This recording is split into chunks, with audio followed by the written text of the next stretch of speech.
I'm Samantha Brown, professional organizer, decluttering specialist, and business coach. I created Pro Organizers Coach podcast to empower you to reach new heights in your business. I am on a mission to build a supportive sisterhood of passionate professional organizers. So whether you're a seasoned pro or you're just getting started, this podcast is for you. Hey friends, welcome back to the Pro Organizers Coach podcast and YouTube channel. Today is so exciting. So I have Shawn Lemon, and he is actually the digital organizer. So what we do for our clients in their homes, he does for us and other business owners and different people in their digital space. So today is going to be such a good conversation, and it's one that I promise you're going to want to listen to all the way through, because we have so many different topics to get into, but it's all so relevant to what we're doing so our business can actually succeed. So thank you, Shawn, for being on the show. Thanks so much for having me. I'm excited for this conversation. I always love talking to other organizers, whether it's digital or physical. Yeah. So tell us a little bit real quick about how you got into this and about who you are, and then we'll jump into the topic. Yeah, so I'm Shawn Lemon, founder of the Digital Organizer. I live in the Nashville area, and most of my team does. And I'm a dad of almost a 3-year-old right now. And so that's kind of my world outside of this. But I got into this from the working at the Apple Store. So I was the person that you could sit down with and have someone teach you how to use your new Apple products back when they had that membership available. And I saw so many people who had an old PC that they were transferring to their data to the new Mac. And no matter where you go, there you are, all that mess just came right over. And I'm supposed to just teach someone how to use the software, and yet they couldn't get past the mess. They couldn't see beyond that and even learn because they were so overwhelmed by this. It's not everyone, but it's the type of people that you're working with too. And they started hiring me to come out to the house because no one was filling this gap. And then, eventually I left Apple and went full-time doing this. And that was 11 years ago now. Wow. Yeah, that's crazy. I know. Congrats on the success and on, Thanks. doing this and, seeing a need and being like, you know what, I can fill that need, right? Yeah. Which is what a lot of us do as organizers and as helpers. Yeah. So I kind of want to go into this a few different ways, but at first I would love to kind of talk about the fact that just in general, like the online stuff, like our files, our Google Drive, our like all the different things that we have to keep up with as business owners is first off in and of itself so overwhelming because there's so many apps, there's so many things, like what do I use and how do I use it and when do I use it? But the other piece of this is if there's someone listening that's, a little bit further along, or even like me, sometimes I catch myself going back into my computer and I'm like, why did I not organize this from the beginning? Because sometimes it gets so out of hand, like what you were saying with the people that come into Apple, is then just like our clients, you're so overwhelmed that you're like, I don't even know where to start or how to get this back in a place that it feels manageable.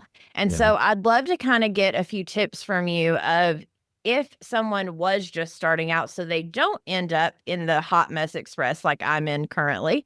So if you're just getting started or you're, even like a year in or so, what are some tips that you have for just in general, like the typical things that, as business owners or people that use computers, what are some of the stuff that you would suggest doing or just being aware of to stay organized? Yeah. So I typically like to recommend a few different tools. The first one would be using Google Workspace so that you can purchase your own domain. So my domain is thedigitalorganizer.com, and I want to be able to send from info at the digital organizer and whatever. So this makes it professional. But not only is it professional, it gives us the ability to create what are called shared drives, which are a different type of folder than what we use in a normal like Gmail, Google Drive account, where it says My Drive on the left-hand side. In a Google Workspace, you can have Shared Drive. And this is really important because if you hire somebody to help you, like a VA, offshore VA or something along those lines, it's a very common thing to do right now and super helpful. But if they start creating files for you from their Gmail account and they put them in your folder, they own all of that stuff. So if they stop doing that and delete the account that they were using for the work that they're doing for you, all of your stuff disappears. Mm. So that's kind of a big thing, is like making sure that we've got professional calendars, email, and document storage so that we are set up right in the first place. So anyone who collaborates with us and creates things for us, we own. So that's kind of one of the tools. Do you want me to stop there, or should we talk about another one? No, I mean, yeah, if you got another one, let's Yeah. go for it. Next one is password management tool. Mm. So it's called 1Password, is the one that we typically recommend. And it is so phenomenal because we can store our passwords in there. We can share them with other people, but we can also store our two-step verification codes in here. So if you've ever worked with anyone else and they needed to get into one of your accounts, and you know about the whole two-step verification thing and having to coordinate with them for them to get into the account, it can be a real pain and slow you down. So we love integrating the two-step verification codes into the logins so that, when you're sharing with other people, they just have access when they need it. And when that person leaves, you can revoke access really easily, know what passwords they were exposed to, and you can change those for your own security. Oh, I love, actually, this just happened last night, so Yeah. obviously it's very relevant. So I have a VA, she's fantastic, she's a member of my community, I love her, shout out. But she actually just got a job at the embassy in Spain, and so, of course, that's, a lot more, a better job than just working for me as a VA. But now I'm at this place where I'm trying to kind of exactly that. Like, okay, well, Mhm. now how do I, kind of let someone else step into the role that she was in? Yeah. And it takes so much effort. And then one of my other members who I was like, okay, well, would you like to come in? Because I like asking my members for help or if they want some Sure. extra work, because a lot of them are very amazing at specific things anyways, Yes. Yeah. and they're members, so they know what POC is. They know Right. me, they know my brand. So anyways, so one of the other members was like, "Hey, I can help with like some of the email marketing and some different stuff." Mhm. It took us, I think, 4 different times of her trying to get into, I think it was Kit or something, but with the two-step verification where it would Uh-huh. send me an email and then I'd have to go and say, "I trust this device," and then it Mhm. it was sending me on my thing to so then I finally had to send her the email that it was sending me, and I mean, it was like, oh my goodness. And so I knew there had to be like an easier way. And it's so funny that you recommend that because she sent me the link last night to 1Password. Yeah. Yes. So, we've got more social proof, we'll call it. It's just an incredible tool that makes things so much easier. I mean, just to onboard someone, it's you just invite them, and then once they set up their account, you just tell them which folders you want them to be able to access, and it's done. So, yeah, That's it's amazing. an Yeah, absolute necessity for us. 100%. And, for those of you listening, you may be like, well, this doesn't apply to me because I'm just, it's just me and my business. Right. Yes, it may just be you and your business at the moment. But at some point in the future, even if you are just wanting someone to create some Canva graphics for you, or Mhm. you're just wanting them to help you with some email marketing, like you will get to a place in your business where you want to do those things. That's just the world we live in now. And as a CEO or an owner of a business, if you don't learn to delegate as you're able to, or like as you start to grow, you're going to get so overwhelmed that you're burnout anyway. So that's why, even if you're not at that place yet, setting those systems up now is going to save you so much time and headache in the future. Okay, so if we have Google Workspace, and by the way, when we create our Google Workspace and have the domain, make sure that is the one you are signed into when you create your Google business profile. Don't create your Google business profile from your personal Gmail, and then because then you have to go back and reintegrate it and all the stuff. So go ahead and get Google Workspace. Like you said, get the domain and then make sure you're logged into that one to set up your Google business profile and anything you're doing with your business. So then it all falls under that same Google profile. That makes it a lot easier, especially if you got a YouTube channel and other things like that. One thing to note though is you can always add another owner to your Google business profile so that other people can manage it. So what I like to do is share it both between a personal Gmail and the Google Workspace, just in Mm. case later on down the road you decide you want to move from Google Workspace to something else that would suit you better. When you shut that account down, that's not locked in, so you actually have 2 different owners. You can do the same thing with your YouTube channel by converting it to a brand account. So, and then once you do that, you can add additional managers to your channel or I love owners. that. Yeah, I'm owners. writing it down as you're saying it. I'm like, okay, great. That's what I'm doing. Love it. And then, so is there any other tools like that you all recommend? When you're ready, I would say consider using a project management tool like Asana. That's what we use. We recommend typically 3 different ones: Asana, Hive, or ClickUp. We like Asana best just because it's on Rails. Like the format, how you're supposed to use it is pretty obvious, and it's broken down into logical steps, and it's really easy to get up and running.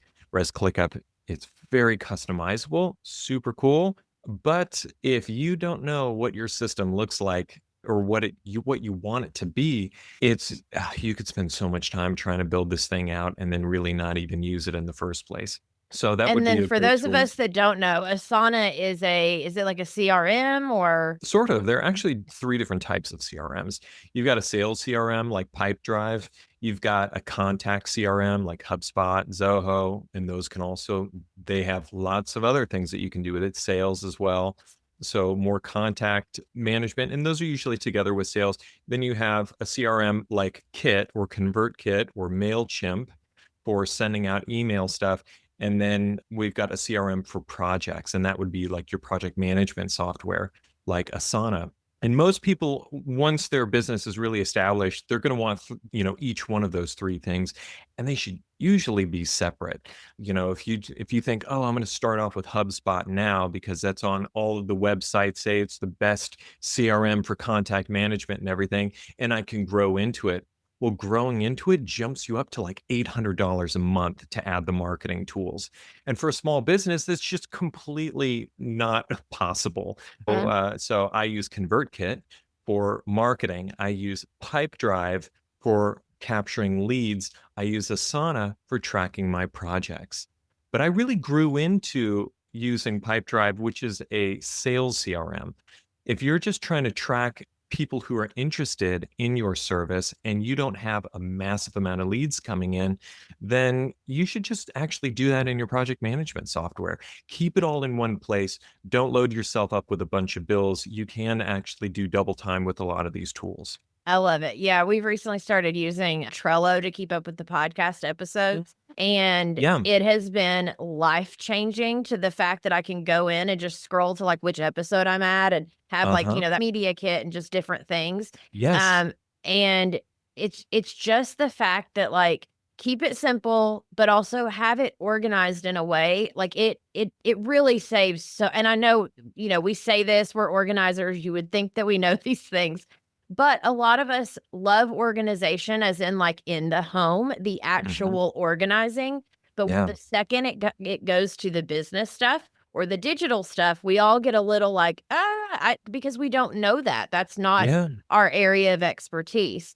And so I love 2 things. I love the community that I have, which is my group coaching community. And the reason I mention that is because you're going to come do one of our guest expert workshops, and Yep. I'm super excited to have you come do that.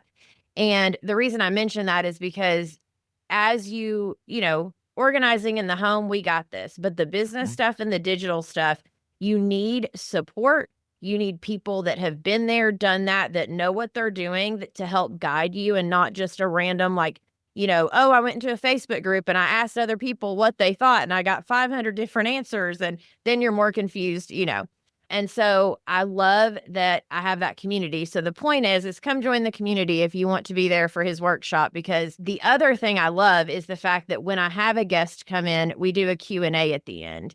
And I think that is huge because a lot of people don't have access to people like you, Yeah. especially when we're first starting our business. we don't have access to the experts to be like, hey, here's my specific question. Can you Yeah. answer this for me? Yeah.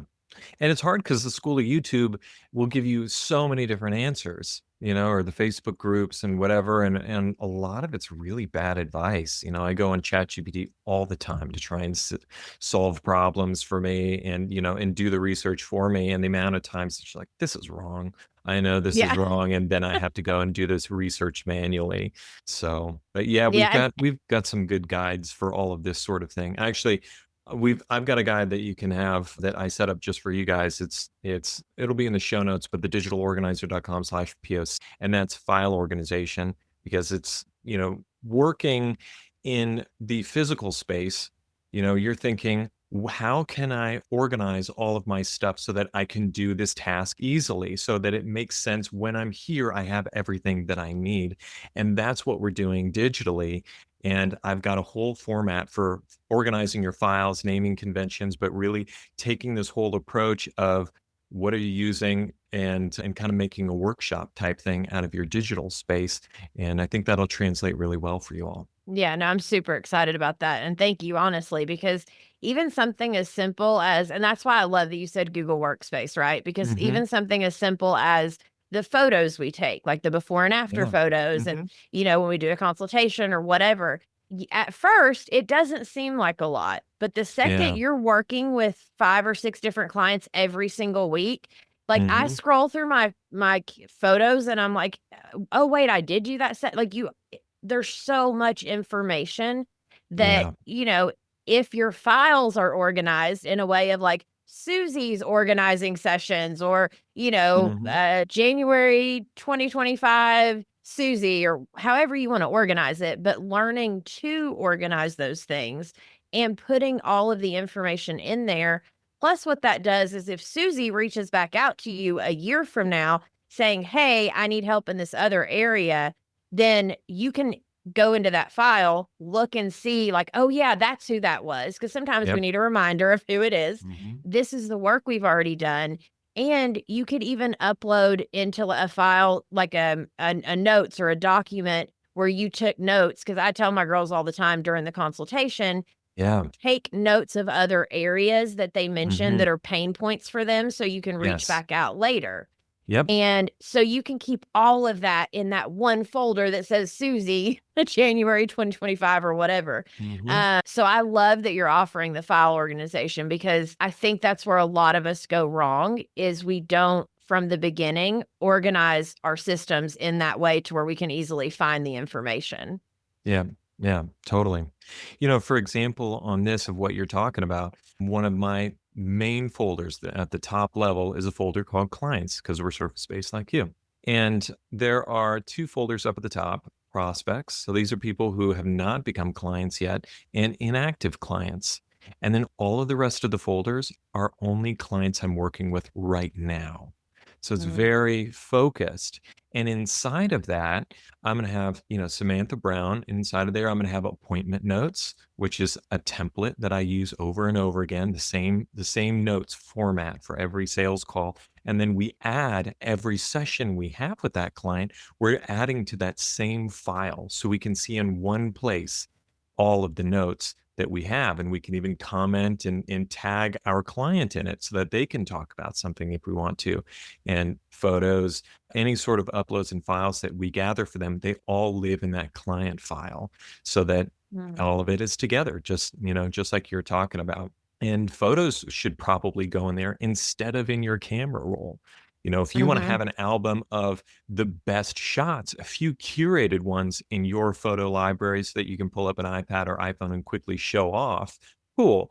But maybe put all of the photos in a file in that client's folder so that Mhm. they're all right there. Yeah, I love that to where it's because that's the thing is then you end up bogging down your own camera and your own Yep. phone. And before you know it, you're like, and then you're scrolling back through, like, for instance, this just happened yesterday. I love when stuff happens right before I record because then I have good examples.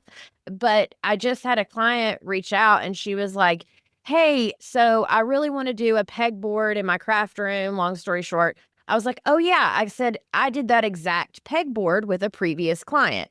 Yeah. Well, if my stuff was organized the way it should have been as simple as going to that client's folder. But Hmm. no, no, no. I have all the photos, crazy, not organized. So here I go for like 40 minutes scrolling through because I couldn't remember what month I worked with her. Because, in photos, it has it in like chronological Right. order. So I had to go back through and look for literally, because it was someone I worked with like 2.5 years ago. So Hmm. to find those photos, it honestly took me like 40 minutes to find the specific one where if Wow. my stuff was organized the way you're talking about, it would have taken a minute and then I could have, sent her the photos that I was trying to find. Yeah. And so that's definitely so that actually leads into what if someone already has their business because like I was telling you, my listeners fall into kind of two categories. It's the we're just Uh-huh. getting started or it's the we're already working with clients, we're a little bit farther along in business. So if someone like me is like, okay, that sounds great, Shawn, but now what? What do I do? I've got all this stuff everywhere. Where would I even start to get it under control? Yeah. Well, start by going to that download in the show notes because that's going to give you the guide and you don't have to come back to this episode and play and pause, to figure out the process. But on a high level, what we're first trying to do is consolidate everything to one single location. And you don't need to overthink this because once everything is consolidated into one place, it's very, very easy to move it anywhere else. So the organizing is the work. Moving it is very simple later on down the road. So get started, everything from your Dropbox, OneDrive, iCloud, all of the different places and get them all in one place.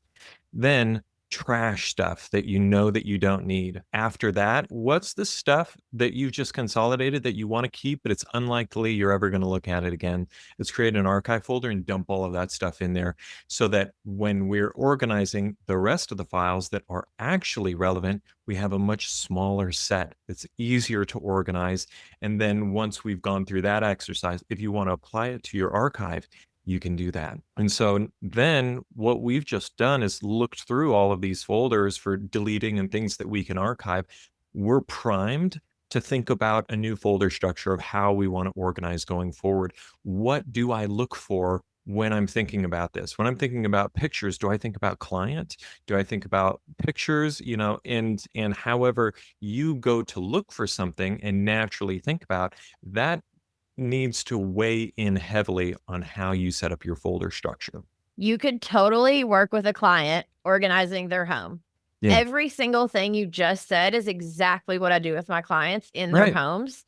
It's literally like, it's okay. What is it we can get out of here to like, so it's no longer in our sight? My Mhm. clients are always like, why are you constantly moving? Just wait till the end. And I'm like, no, no, no. We're getting all this stuff out of our line of sight because if we keep it here, we're keeping ourselves stressed out with all the extra stuff that we Yeah. don't need to worry about.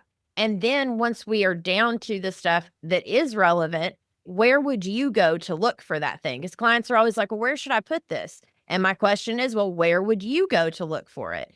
Or if Mhm. we're labeling something, I'm like, what do you think? What would you call this bin? Yeah. So because I need it to work for them moving forward. So I love that you said that because it's not a one size fits all, but it's still the same It's the steps to same get you there. process. There's the Yes. same principles, but we have to work with them of how do you do it? How do you think? And, Mhm. then also, well, it could be I could do it this way or I could do it this way or I could do it this way.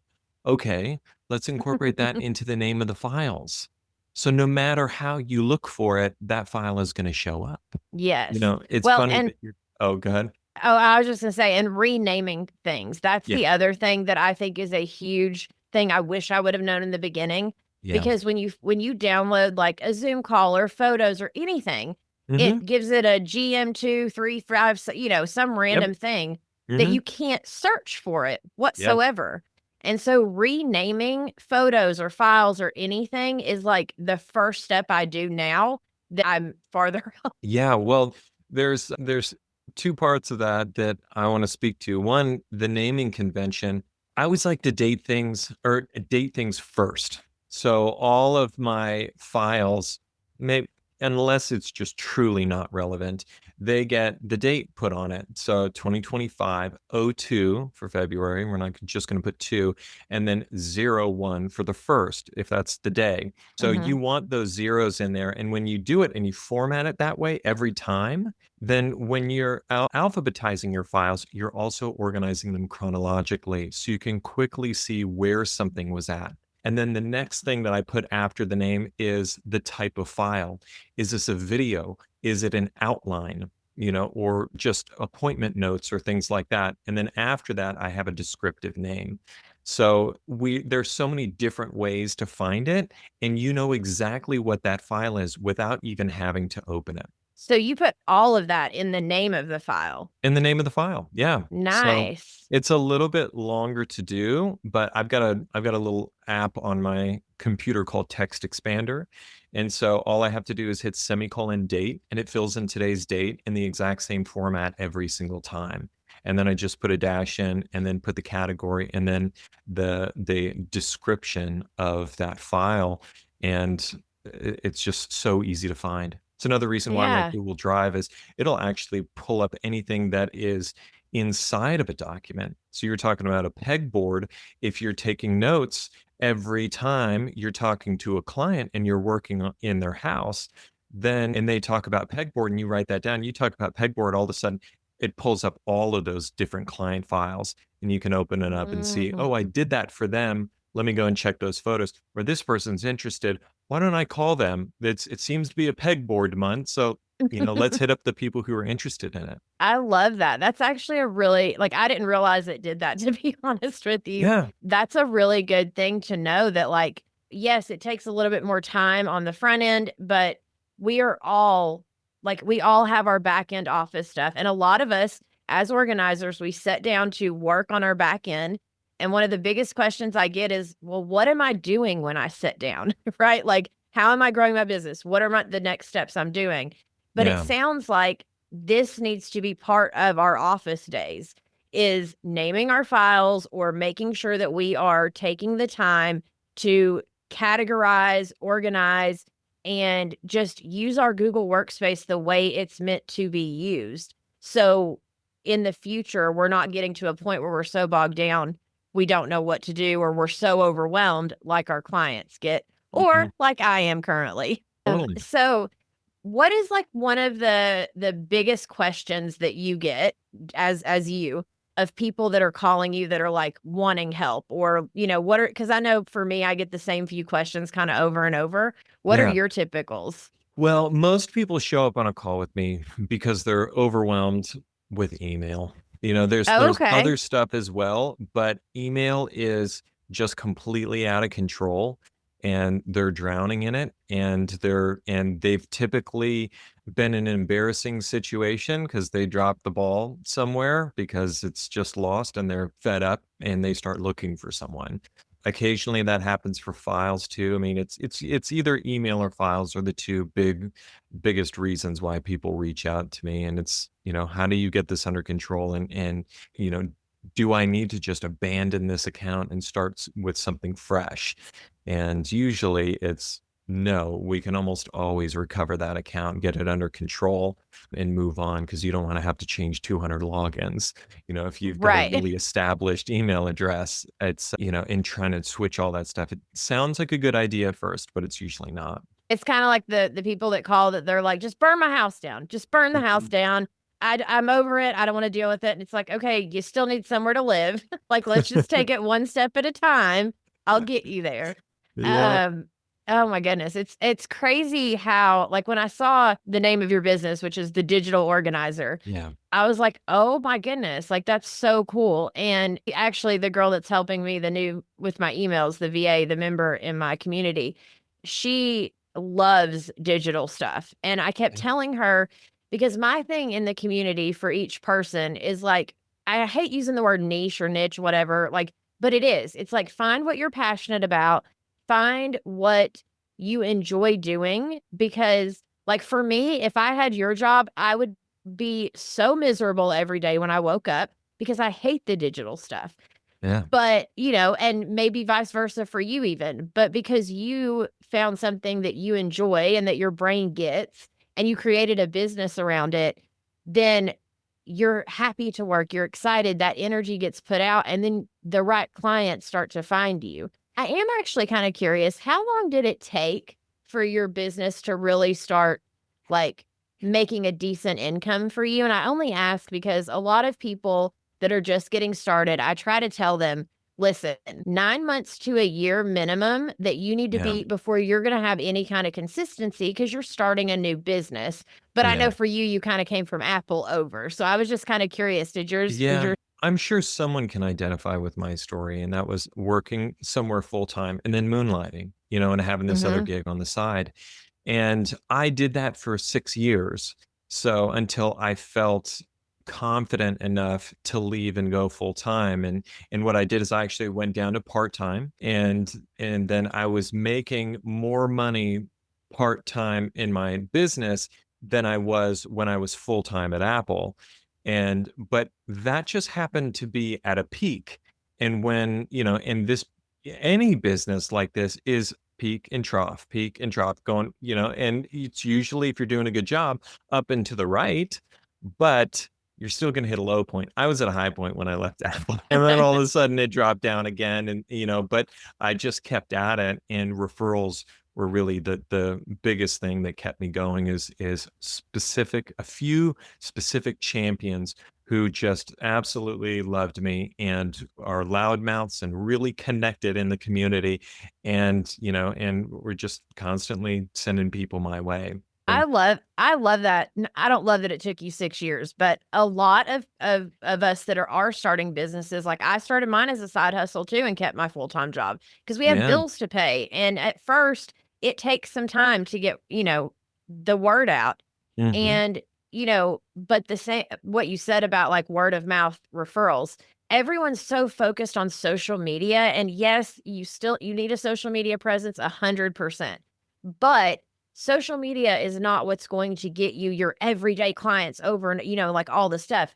It's going to be when you do a great job for someone and they fall in love with what you've done. And then they Hmm. go tell their friends and their family members and all the people between, word of mouth referrals and Google. Honestly, I think that's 90 to 95% of my business are just those two things. And then of course, like the way I have my website and like the way my verbiage and talking to people, you know, I have people that reach out and they're like, I read your website and I knew you were talking to me, right? Yeah, But exactly. Yeah. yeah, because it matters. The stuff that we put out there, but I think, with social media, I think we always feel like, oh, we need another thing to, like, oh, I gotta put another piece of content out, another piece of content. And you do to a certain extent, but I don't think it has to be like on the daily like we think. Right. And I mention this because I think when a lot of us sit down to do our work, for our business, I think it would be better our time spent, yes, doing social media stuff, but taking some of that time to do this organization in our business the way that you've just, amazingly laid out for us how Mhm. important it is. And now you've grown a huge business with a team and all the stuff.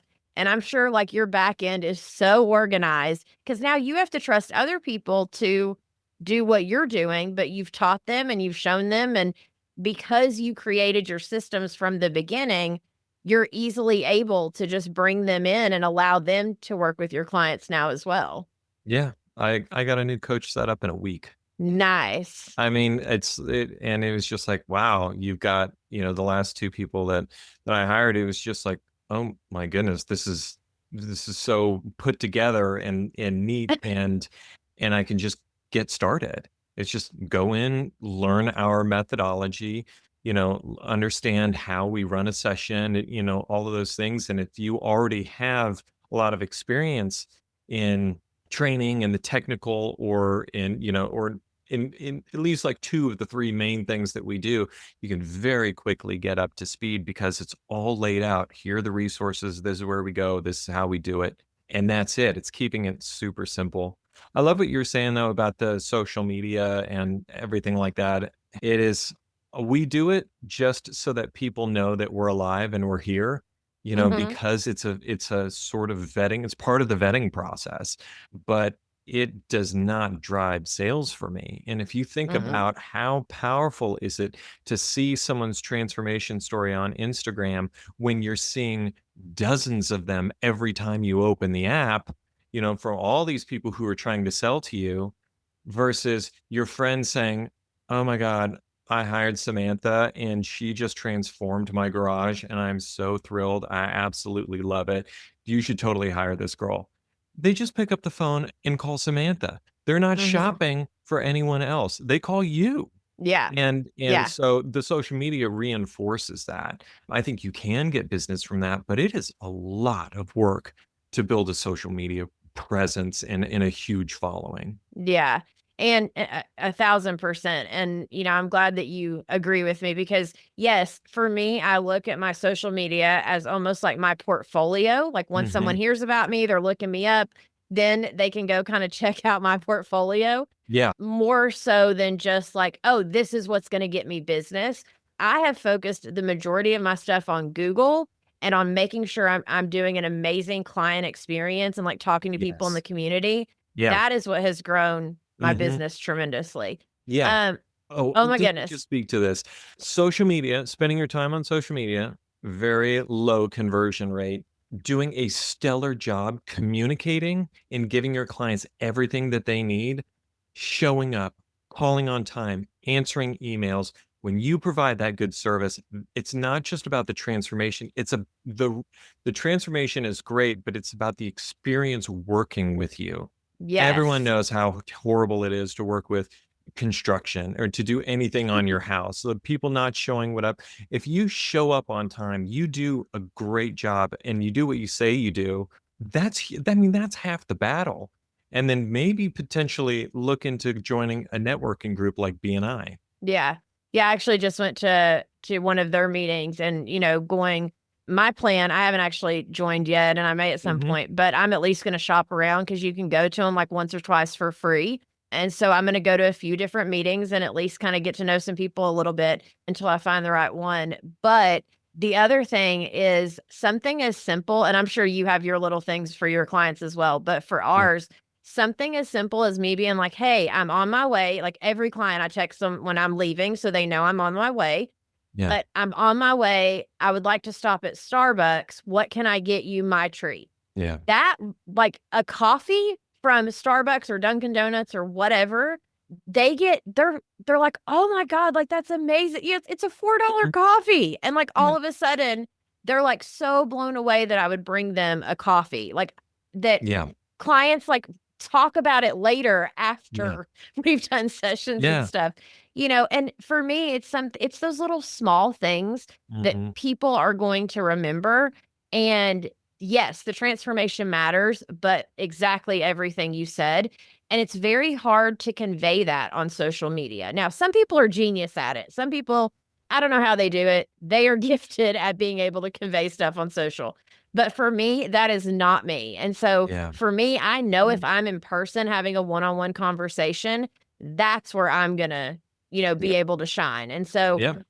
knowing your strengths as well is huge. And then knowing, what you're not so great at, like for instance, Mhm. me with digital, which is why I had to reach out to someone like you, because sometimes you just have to reach out to, like, hey, I'm better at this other thing. So let me delegate what I'm not so great at to someone who is good at that thing. Like, for Yeah. instance, if I had a leak, it's so funny. I always use a plumber and I don't know why it's so random.